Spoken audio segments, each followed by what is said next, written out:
एरसमा block panchayat समिति सम्मुख में भारतीय जनता पार्टी तरफ जन आक्रोश महिला समावेश अनुष्ठित होइछि। देश में नारी शक्ति को समृद्ध करने सपक्ष 33 भाग संरक्षण प्रस्ताव आसिबा परे कांग्रेस दल घोर विरोध करिबारु गुरुवार अपराह्न एरसमा बीजेपी कार्यालय एक शोभा यात्रा बाहरी ब्लॉक कार्यालय सम्मुख में प्रतिवाद करथिले। उक्त पदयात्रा रे जगतसिंहपुर सांसदों प्रतिनिधि जटाधारी स्वाई, ओबीसी मोर्चा उपसभापति नृसिंह साहू, कोषाध्यक्ष निर्लिप्त जेना, मंडल सभापति अमरेंद्र दलाई, वंदना भुइया, अजय कुमार लेंका, संजय परिड़ा नेतृत्व नैथिबा बेले सचला स्वाई, पितेई पंडा, सुंदरी ओझा, लिली भोल, प्रेमलता राउत प्रमुख शताधिक महिला सामिल थिले। देश होची जो एनडी मेंट बहु डेरी रे नवीन पट्टनायक चेता बसला से बीजेपी की छाड़ी बीजेपी टू समस्त सुविधा सुजोग नहीं एठिकार विधायक जी अतीत जो मैंने मंत्री होते बीजेपी दयारू गोटे बीजेडी तैयारी है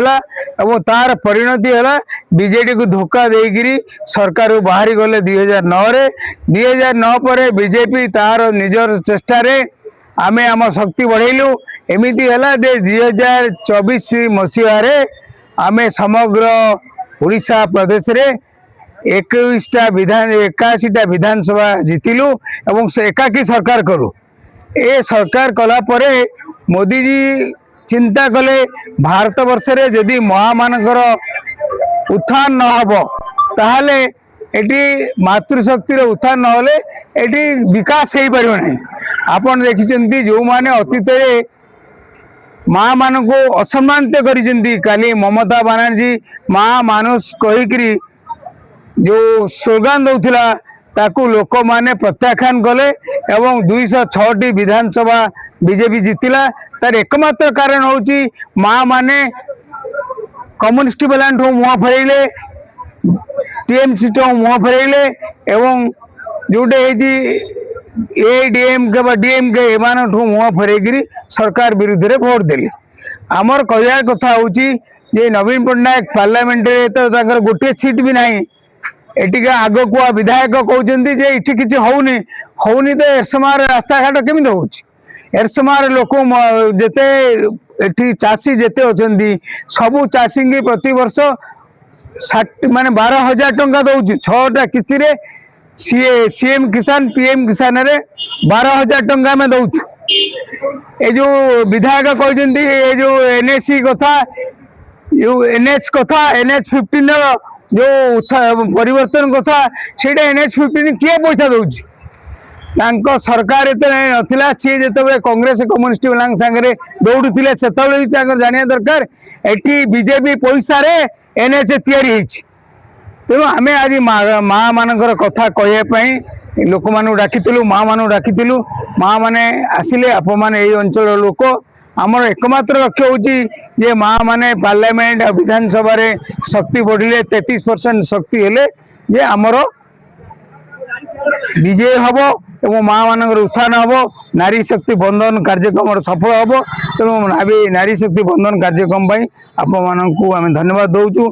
आम समस्ते चाहूँ नारी शक्ति बंधन कार्यक्रम ओडिशा सह समग्र भारत वर्ष रे लागू जो आमर नारी शक्ति जो कांग्रेस गोटे आमको अपमानित करिछि चाहूँगी सब नारी मान संगठन करी आमे आगामी दिन रे जे एते आगु को बढ़िबू जेमती कांग्रेस बेला केबे भाबिबेनी जे आमे नारी का केबे अपमानित करिबू जीवन रे से केबे माने केबे माने भाबिबेनी से आमे एमती दिन करिबुनी कि से दिन हमके एमती कहिबेनी आउ जीवन रे आमे चाहूँ कि नारी मैंने आगू जाए किसी उन्नति करने भगवान को दयारू जगन्नाथ दयारू विशेष किसी कहना चाहूँ ये कहूँ जय जगन्नाथ। जो महिला जन आक्रोश समावेश होता मुख्य उद्देश्य हूँ जे गत एप्रिल 16-17 तारीख रे आमर जो बिल पास होगापाई 33% जो माने लोकसभा रे जो पास होगापाई आमर यशस्वी प्रधानमंत्री नरेंद्र भाई मोदी जी आगत करथिले। तेणु विरोधी माने याकू स्वागत करने कथा किंतु से माने एटा को काट कले। तेणु से परिप्रेक्षी आम सारा भारत वर्ष सारा ओडिशा रे मध्य आम मंडल वाइज आम ଏ ଯେଉଁ ଜାଗ୍ରତ ଆଣିବା ପାଇଁ ସଚେତନତାକୁ ଆଣିବା ପାଇଁ ମହିଳା ସମାବେଶ ହେଇଥିଲା। ତାର ଉଦ୍ଦେଶ୍ୟ ହେଲା ଯେ ବିଗତ ଦିନ ମାନଙ୍କରେ ଯେଉଁ ଆମର ଲୋକ ସଂଖ୍ୟା ଯେଉଁ ଥିଲା କମ୍ ଥିଲା, ବର୍ତ୍ତମାନ ଆବଶ୍ୟକ ଅନୁସାରେ 150 କୋଟିରେ ବର୍ତ୍ତମାନ ସଂଖ୍ୟା ପହଞ୍ଚିଛି। ତେଣୁ ତାର ଆବଶ୍ୟକତା ଅନୁଯାୟୀ ସଂସଦର ଯେଉଁ ସଂଖ୍ୟା ବଢ଼ିବ, ବିଧାନସଭାରେ ମଧ୍ୟ ସଂଖ୍ୟା ବଢ଼ିବ। ତେଣୁ ସେଇ ଉଦ୍ଦେଶ୍ୟରେ ଡିଲିମିଟେସନ୍ ଏବଂ ମହିଳାମାନଙ୍କର ଯେଉଁ 33% ଯେଉଁ ଆରକ୍ଷଣ ବ୍ୟବସ୍ଥା, ସମସ୍ତେ ଶାସନରେ ସେମାନେ ସୁଯୋଗ ପାଇବେ 33% ଏବଂ ସେମାନଙ୍କର ହକ୍ ରହିବ। ନାରୀ ଶକ୍ତି, ସଶସ୍ତ୍ର ନାରୀ ଶକ୍ତି, ଯେଉଁଠି ନାରୀ ଶକ୍ତିର ଉତ୍ଥାନ ହୋଇଛି ସେଠି ରାଷ୍ଟ୍ର ମଧ୍ୟ ମଜବୁତ ହେଇଛି।